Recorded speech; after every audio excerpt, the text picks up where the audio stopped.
Hello class, SS classes में फिर से आपका स्वागत है।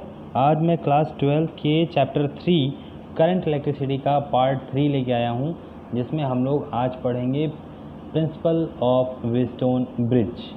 इसका नाम व्हीटस्टोन ब्रिज इसलिए पड़ा है क्योंकि 1842 में प्रोफेसर व्हीटस्टोन ने 4 रेजिस्टेंस को एक टेट्रागन के साइड्स में इस तरह से अरेंज किया और उन्हें इस तरह से सेट किया कि उनके डायगोनल से एक भी करंट फ्लो नहीं हुआ, जिसके रिस्पेक्ट में एक अननोन रेजिस्टेंस का वैल्यू कैलकुलेट किया जा सकता था और आज भी है। आज भी व्हीटस्टोन ब्रिज के बहुत सारे यूजेस हम लोग देखते हैं। बिकॉज इसका डिस्कवरी व्हीटस्टोन ने किया था, इसलिए इसका नाम दिया गया व्हीटस्टोन ब्रिज। ठीक है, अब हम इसके प्रिंसिपल के बारे में सीधे बात करते हैं। तो सीधे क्या बात करें, अगर हम चार रेजिस्टेंस को देखिए, ये डायग्राम है व्हीटस्टोन ब्रिज का। 4 रेजिस्टेंस को कॉरेस्पॉन्डिंग जो रेजिस्टेंस हैं उन्हें कॉरेस्पॉन्डिंग साइड्स में अरेंज कर देते हैं, पी क्यू आर एस करके। ठीक है, और बीच में गैल्वेनोमीटर जुड़ा हुआ है और ए और सी डायगोनल में हम एक सेल जोड़ देते हैं। ठीक है क्लास, तो जब हम इसे इस तरह अरेंज करते हैं कि ए और सी के बीच में जो पोटेंशियल है वो कॉमन हो जाए, तब बी और डी के बीच में जो करंट है वो बिल्कुल पास नहीं होता है। इस कंडीशन में हम कहते हैं कि ये ब्रिज जो है वो बैलेंस कंडीशन में है। And in balance condition the ratio of corresponding sides is always be equal, P upon Q equals to R by S. Such principles are called Wheatstone principle for any resistance.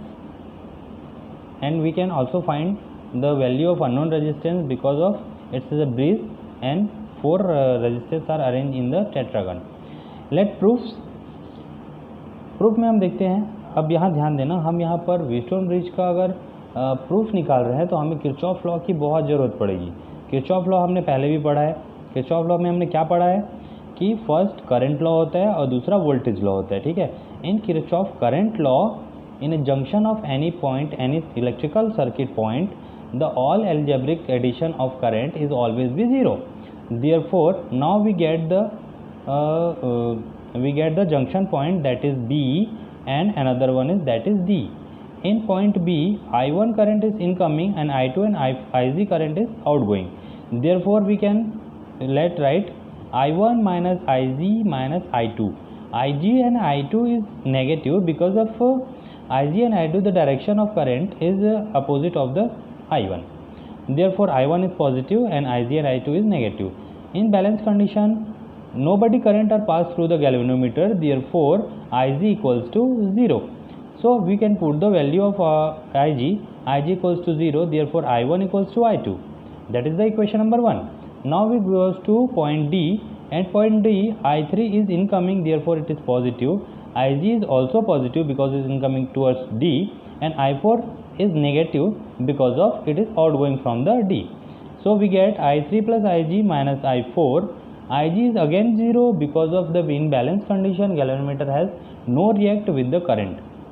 I3 equals to I4. Now we have seen 2 closed loop in circuit, that is one A, B, D and A, and another one is B, C, D and B. So therefore we apply the Kirchhoff voltage law from this both loops. Let's get the first loop. In closed loop A, B, D, A, I1 and their corresponding resistance is IP, I3 is corresponding resistance is R, and Ig and their corresponding resistance is G. Because of I1 and Ig, the direction of I1 and Ig is similar, therefore both are plus. We can write I1P plus IgG, but I3 is opposite the direction of the I1, therefore minus I3R.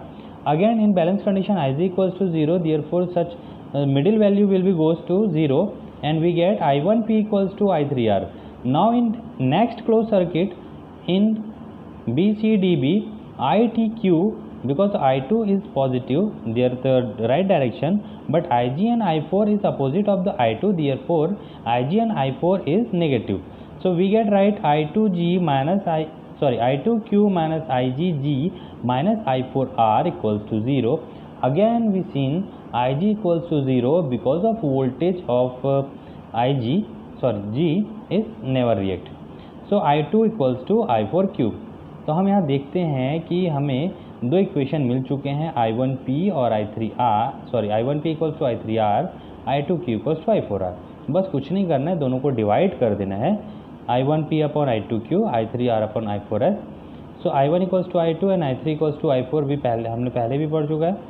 I2 और I4 की जगह value put कर देते हैं, उनको cancel out कर देते हैं और हमारा फाइनल रिजल्ट हम लोग को मिल जाता है P upon Q equals to R upon S। यही है हमारा व्हीटस्टोन प्रिंसिपल, व्हीटस्टोन ब्रिज का प्रिंसिपल। इस फॉर्मूले से हम लोग अगर किसी भी तीन की वैल्यू पता हो तो चौथे की वैल्यू फाइंड कर सकते हैं।